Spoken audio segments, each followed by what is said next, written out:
मुईशत का भट्टा भिटाने मुल्क को संगीन बहरानों में धकेलने के बाद हुकूमत सबको एक पेज पर लाने के लिए कोशा। चैलेंजेस से निपटने के लिए वजीर आजम का मुल्क की सियासी क़यादत को एक मेज पर इकट्ठा करने का फैसला। 7 फरवरी को कुल जमाती कॉन्फ्रेंस बुला ली। इमरान खान को भी शिरकत की दावत। अयाज सादिक, आसिफ कैसर और परवेज खटिक से राबता। APC में शिरकत की दावत। मुल्क में दहशतगर्दी की नई लहर। वज़ीर आज़म ने नेशनल एपिक्स कमेटी का इजलास आज पेशावर में बुला लिया। Army chief general Asim Munir ने आला अस्करी हुकाम, गवर्नर और निगरान वज़ीर आला शिरकत होंगे। दहशतगर्दी के मुहरकात खात्मे के लिए मुख्तलिफ ऑप्शंस पर भी गौर किया जाएगा।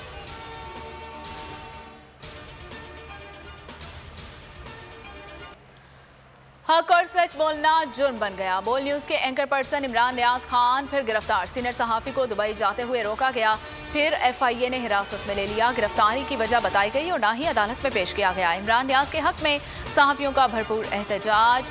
CPNE की शदीद मज़म्मत। इमरान रियाज खान को रिहा करो, ट्विटर पर टॉप ट्रेंड।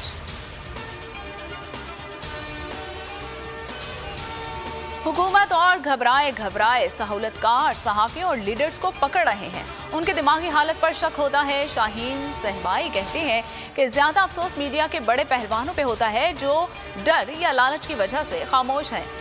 और एक नया बहादुर चैनल बोल पहाड़ की तरह सबके सामने और सबके साथ खड़ा है। बोल की तरह जियो, सीनियर सहाफ़ी का नारा।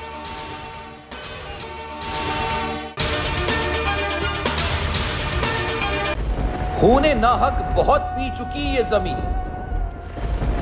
अब कोई दिन में ये खून उगलने को है। खत्म हो जाएगी ये तमाशागरी, वक्त पलटेगा रोजे जजा की तरह। ये जो पेशावर में ताजा लहू है बहा, एक क़यामत करेगा फलक पर बपा। गम की सलमनाक घड़ी में बोल सानह पेशावर में शहीद होने वालों के लवाहिकीन के साथ है।